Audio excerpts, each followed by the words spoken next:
Hola, buen día, bienvenidos a todos al taller de escritura administrativa. Vamos a trabajar hoy la unidad número 2.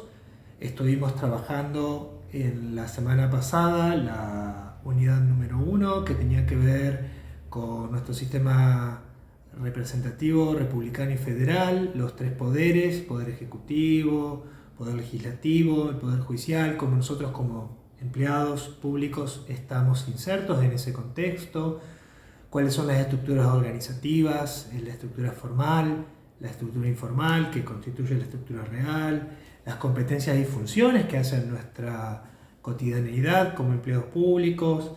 Estuvimos trabajando también todo lo que tiene que ver con la herramienta de los manuales, que es lo que vamos a estar trabajando como punto de partida o como un sostén importante para lo que va a ser la elaboración de los textos administrativos. Y también estuvimos viendo todo lo que tiene que ver con documentación administrativa, cómo se vincula con el lenguaje inclusivo, no discriminativo y que evita las cuestiones sexistas. Bueno, en esta segunda unidad vamos a estar ahora trabajando las nociones básicas de la comunicación, sobre todo de la comunicación, pero también la comunicación escrita. Acá les voy a mostrar un texto que nos va a iniciar en este trabajo de Paul Boslaski, que tiene que ver con la comunicación y cómo funciona en el sistema humano, entre las personas, el inicio de una comunicación emisor-receptor, algunas cuestiones básicas que tienen que ver cómo nosotros como seres humanos nos vinculamos para trabajar y para comunicarnos. Y especialmente después vamos a incluir o estar inmersos en lo que es la comunicación escrita para ya después sí trabajar algunas cuestiones muy breves de lingüística y meternos en el formato del texto administrativo, de la elaboración de los documentos administrativos. Ustedes van a poder ver en el campus, van a tener todo el material de estudio y van a tener el PowerPoint. Ahora vamos a trabajar con él. Las nociones básicas de la comunicación en general, y ya vamos a ver de la comunicación escrita en particular, tiene que ver con que los seres humanos manejamos de alguna manera dos lenguajes. Cada uno corresponde a cada uno de los hemisferios cerebrales, el izquierdo y el derecho, es decir, cada hemisferio tiene su lenguaje y funciones propias. Los hemisferios funcionan como si cada uno fuera en sí un cerebro distinto. Se ha señalado que su funcionamiento integrado constituye un tercer cerebro, es decir, cuando funcionan en sinergia los dos hemisferios, de alguna manera estamos en presencia de ese tercer cerebro que es el que permite una comunicación adecuada. Referenciándonos con el autor que les acabo de mostrar en pantalla. Bueno, básicamente la teoría de la comunicación lo que nos dice es que para lograr comunicarnos debemos utilizar los códigos que posee y maneja el receptor. En definitiva, tenemos que estar en sintonía con el destinatario de nuestro mensaje, de nuestra comunicación. El receptor tiene básicamente dos códigos, dos lenguajes distintos con funciones precisas, que es lo que yo decía de los dos cerebros. Uno más lógico y el otro más intuitivo. Para lograr eficacia en la comunicación debemos utilizar los códigos del lenguaje hacia el cual nos dirigimos. Es decir, estar, como les decía, en sintonía con lo que el receptor, nuestro destinatario, maneja para poder entender esa comunicación. De aquí el valor, evidentemente del hemisferio derecho en cuanto a la comunicación, ya que es el que percibe las imágenes, las totalidades, y luego hay una organización lógica, una explicación del cambio que significa que cuando nosotros logramos entender el mensaje, el receptor, el destinatario logra decodificar ese mensaje, es donde se produce la comunicación. En definitiva, es el disparador del proceso. Podemos decir también que la efectividad de la comunicación está dada por tener en cuenta un estudio del contexto. Nosotros tenemos que hacer un análisis del contexto en el cual nos vamos a estar comunicando, lograr la elección de los códigos adecuados, en este caso de los códigos del texto administrativo, tener en cuenta la participación del receptor en la elaboración del mensaje, es decir, el receptor, el destinatario de nuestra elaboración va a tener que estar poder decodificar el mensaje que nosotros le estamos enviando y en definitiva va a tener que estar entendiendo las reglas con las cuales nosotros nos vamos a comunicar. Otra cosa que hace la efectividad es buscar un equilibrio entre la probabilidad y la improbabilidad y la obviedad y la novedad. Es decir, nosotros debemos de alguna manera construir nuestro texto, construir nuestra comunicación, en este caso escrita, teniendo en cuenta lo que se espera en definitiva de las reglas escritas, pero a su vez lo que también se espera de esa cuestión subjetiva o informal que tiene que ver con la subjetividad del ser humano. Un aspecto también importante en la comunicación, o dos aspectos que son importantes en la comunicación, serían la coherencia y la cohesión. Es decir, la coherencia es la propiedad inherente a todo texto, entendido como una unidad de significado que hace que pueda ser percibido como una unidad con sentido y no como una sucesión de enunciados inconexos, ¿sí? La coherencia es, como vimos, la propiedad que caracteriza la estructura semántica o de contenido del texto bien construido. En definitiva, si nosotros estamos dentro de un marco de reglas de comunicación, en este caso podríamos referenciarnos hoy por hoy al decreto 324 del 22, que es lo que yo les comentaba en la clase pasada, que es el manual de procedimiento. Hay una serie de reglas y sugerencias que todos los agentes del Estado municipal deben estar no solamente en conocimiento, sino manejarlas y ponerlas en aplicación todos los días para que esa comunicación sea de ida y vuelta entre emisor y receptor utilizando el mismo código.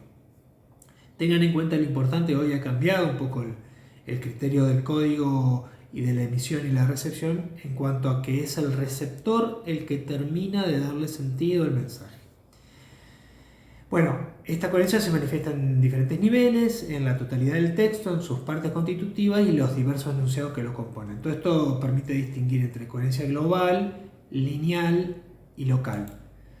Les dejo en el PowerPoint un poco la idea de a qué hace referencia. Esta coherencia, cuando es global, está centrada y tiene que ver con el tema general, pero también cuando es local se centra en las relaciones entre las ideas en sí, podríamos decir entre los párrafos, en nuestro caso.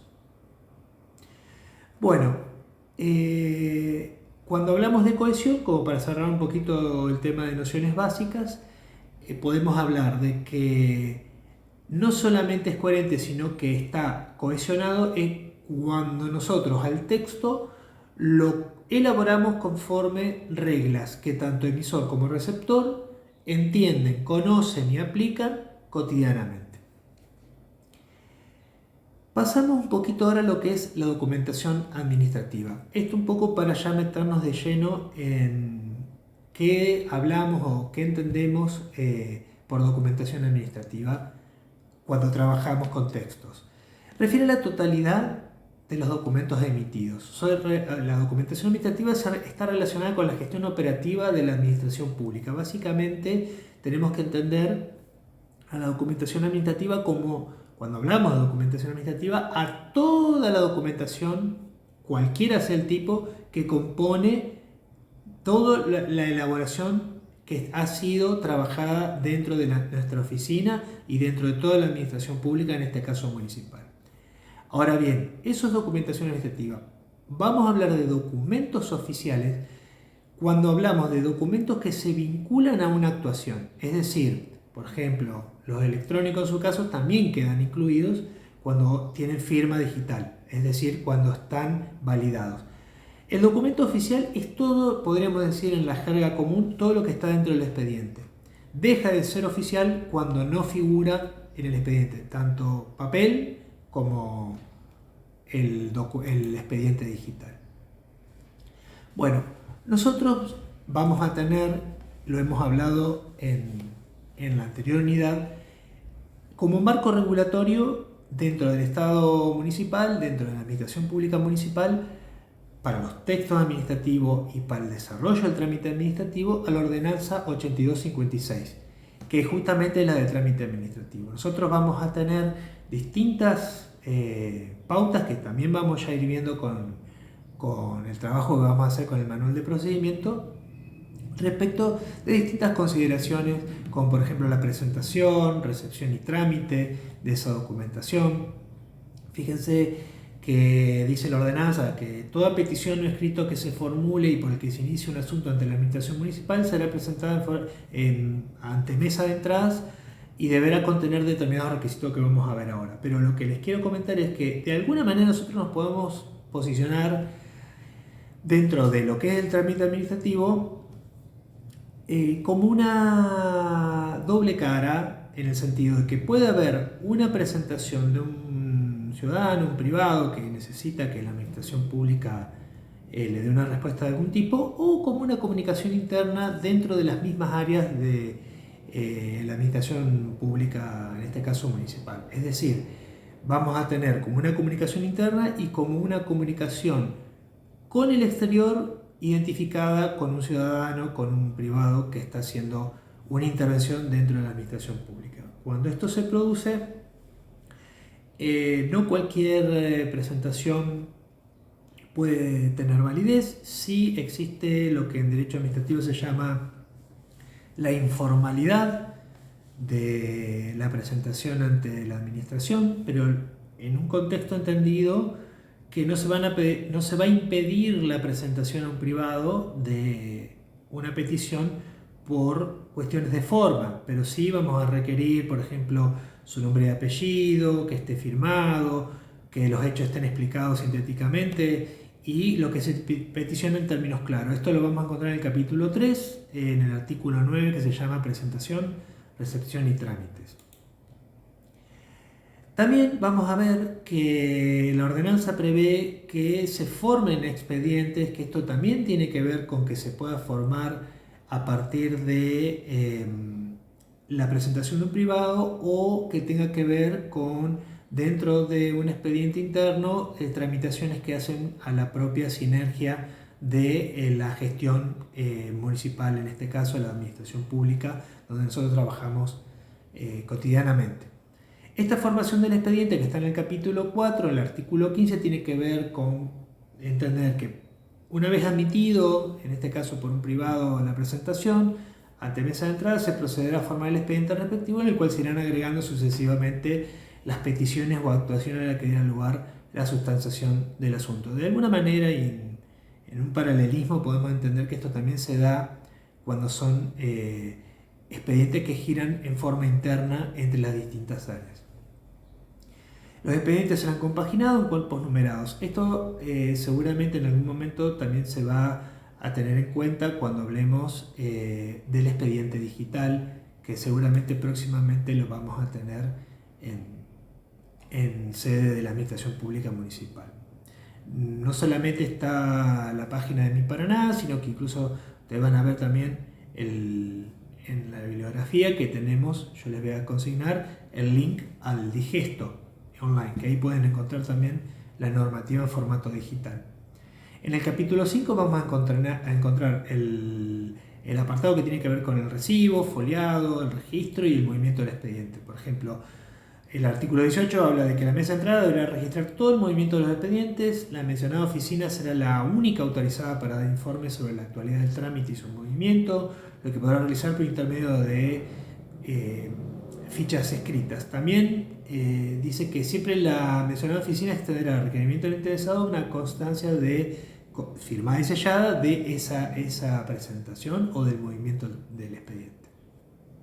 El movimiento de un expediente de una repartición a otra o interna se registrará por hoja de ruta. También ya lo vamos a ver en el manual de procedimientos, o en un sistema que garantiza la constancia en duplicado del número del mismo, año y cantidad de fojas, etc.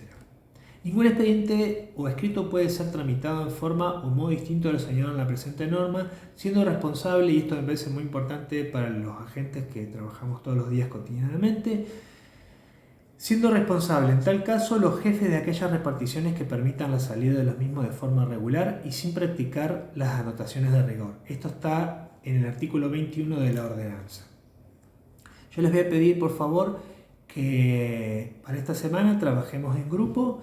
Les voy a dejar en el Power una tarea, que es efectuar una lectura crítica y reflexiva en grupo de la ordenanza, en tanto la ordenanza 8256 de la regulación del trámite administrativo y también de lo que hemos estado trabajando el manual de procedimiento del decreto 3024.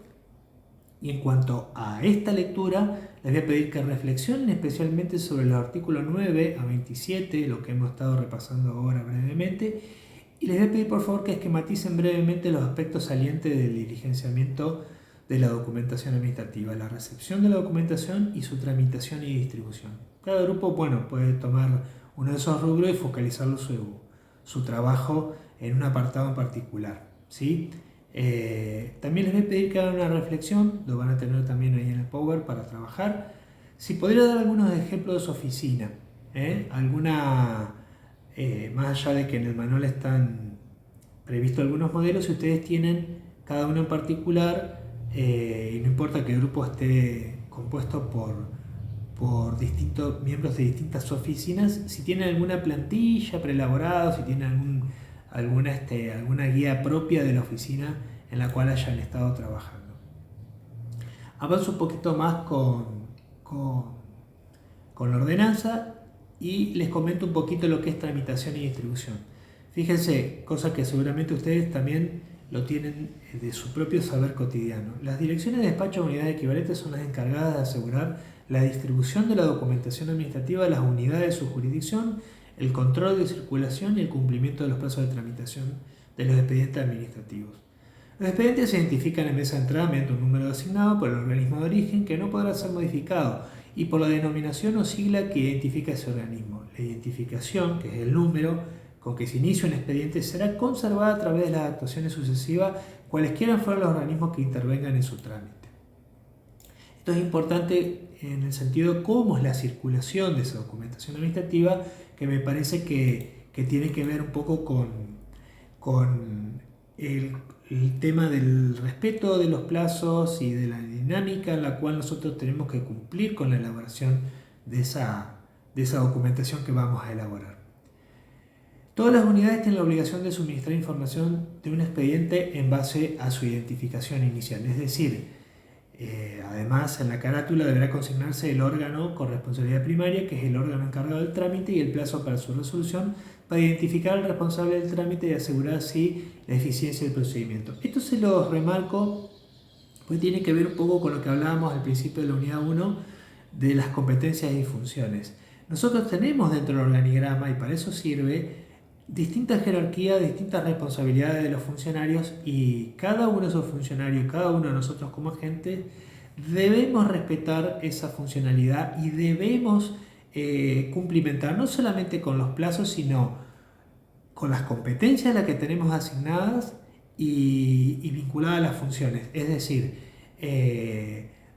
tiene que haber como una regla de buena fe, tanto en forma interna como en forma externa, respecto de el funcionamiento de la circulación, tramitación y resolución de la documentación administrativa. Es decir, entre las propias oficinas tiene que haber unas reglas de juego de colaboración para que esa documentación administrativa cumpla con la función, cumpla con la respuesta o con el trámite que se le ha estado dando, y sobre todo los plazos y las competencias y funciones en las cuales esa documentación administrativa está circulando. Ahora próximamente, en el próximo video, en la próxima clase, vamos a seguir trabajando con los distintos documentos, las distintas clases de documentación administrativa a las que hace referencia esa dinámica de circulación.